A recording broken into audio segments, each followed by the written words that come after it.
नमस्कार बच्चों,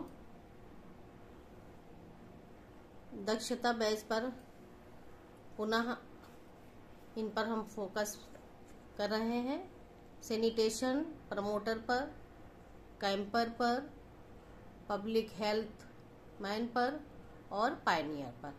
तो पहले फोकस करते हैं सैनिटेशन प्रमोटर। सैनिटेशन प्रमोटर में एक स्काउट और गाइड को किन बातों की जानकारी रखनी है, तो आइए जानते हैं।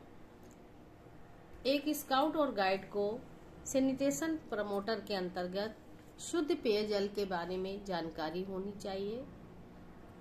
जल को कैसे शुद्ध करना है, उबालकर या फिल्टर के माध्यम से। आगे भोजन बनाते समय विशेष सावधानी रखनी है। किससे? मच्छर और मक्खियों से, क्योंकि इनके द्वारा भोजन विषाक्त होने का डर बना रहता है। आगे व्यस्त सामान को, जो हम भोजन बनाते हैं तो सामान व्यस्त होता है, बेकार हो जाता है, उस सामान के लिए हम एक गड्ढा तैयार करके और उसमें डाल देंगे, जिससे आगे वो हमारे लिए खाद का काम करेगा। आगे शौचालय की समुचित व्यवस्था होनी चाहिए।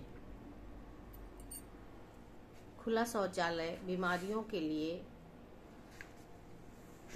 को दावत देता है, या यूं कहिए खुले शौचालय से अनेक प्रकार की बीमारियां उत्पन्न होती हैं। तो शौचालय की समुचित व्यवस्था होनी चाहिए। इसके लिए स्काउट गाइड को समाज में सैनिटेशन प्रमोटर के अंतर्गत जागरूकता फैलाना होगा और समाज की उन महिलाओं को प्रेरित करना होगा जो चूल्हे में भोजन बनाती हैं, तो धुआं विहीन चूल्हे का ज्यादा से ज्यादा प्रयोग करें, ताकि वो विभिन्न प्रकार की बीमारियों से, दमा, खांसी आदि से बच सके। तो सैनिटेशन प्रमोटर के अंतर्गत ये 4-5 पॉइंट हैं। इन पर स्काउट गाइड बच्चों को विशेष रूप से ध्यान देना होगा। आगे हम चलते हैं पब्लिक हेल्थ माइन पर। पब्लिक हेल्थ माइन के अंतर्गत इस दक्षता को हासिल करने के लिए एक स्काउट और गाइड में कौन कौन सी दक्षताएं होनी चाहिए, क्या योग्यता होनी चाहिए, आइए जानते हैं। पब्लिक हेल्थ के अंतर्गत विभिन्न बीमारियों जैसे डिप्थीरिया, टीबी, छोटी माता, चेचक, टाइफाइड, पेचिस, मलेरिया, प्लेग, कालरा आदि के लक्षण को समझना व इसके रोकथाम की जानकारी होनी चाहिए।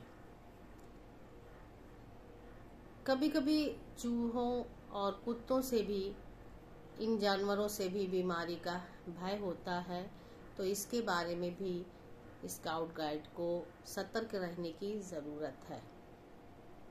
पास पड़ोस की स्वच्छता के साथ साथ घर में किचन, लैट्रिन, पेयजल स्थल एवं खाद्य सामग्री, जहां हम अपनी खाद्य सामग्री को रखते हैं, स्टोरेज करते हैं, वहां आदि, या यूं कहिए भंडारण गृह की भी सुरक्षा व साफ सफाई का ध्यान रखना होगा या रखना चाहिए। आगे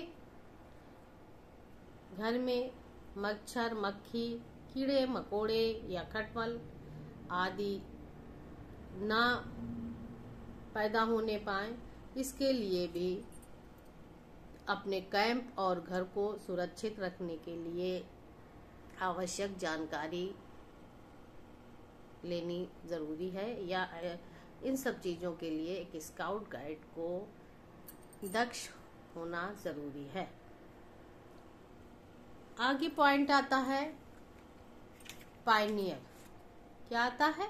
पायनियर। पायनियर के अंतर्गत भी एक स्काउट और गाइड को निम्नलिखित दक्षताएं अपने अंदर पैदा करनी होगी, रखनी होगी, जाननी होगी।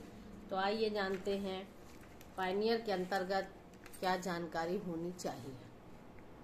एक स्काउट गाइड को पायनियर के अंतर्गत निम्न जानकारी होनी चाहिए, जैसे 22.5 सेंटीमीटर या 9 इंच गोलार्ध का पेड़ गिराना है उसे, या 12.5 सेंटीमीटर या 5 इंच व्यास के किसी लट्ठे को मचान बनाने हेतु शीघ्रता से काटना है, तो इसकी जानकारी उसको होनी चाहिए।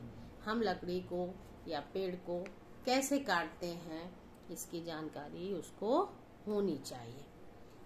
दूसरा पॉइंट है, प्रथम सोपान द्वितीय सोपान की गांठों के अतिरिक्त मोड़ द्वारा ध्रुव गांठ, कैट्स, दोहरी जुल्हा गांठ, भारवाहक गांठ, सीढ़ी फांस, ढेकुली फांस, खिचखुलनी गांठ, मछुआ गांठ आदि को बांधने की कला होनी चाहिए। आदि को बांधने में स्काउट गाइड को दक्ष होना चाहिए। अगला है अष्टाकार बंधन। बल्ली पर लकड़ी के कुंदे का बंधन तथा कम से कम 2 प्रकार की जकड़नों को बना सकने में सक्षम हो। रसोई घर बनाना या स्वयं के लिए राफ्ट बनाना, एक पुल या सीढ़ी बनाना अथवा जेरिक तैयार करना। 3 व्यक्तियों के लिए शरण स्थल, यानी 3 व्यक्ति को रहने के लिए, 3 साथियों को रहने के लिए शरण स्थल या झोपड़ी बनाना आना चाहिए। प्रथम और द्वितीय सोपान के पायनियर टेस्ट उत्तीर्ण करना आवश्यक है। ब्लॉक और टक्कल बनाना और पुली का प्रयोग करना आदि पायनियर के अंतर्गत जानकारी रखना आवश्यक है। तो बच्चों, आज यहीं तक। अगले वीडियो में आगे की जानकारी लेकर फिर उपस्थित होंगे। जय हिंद।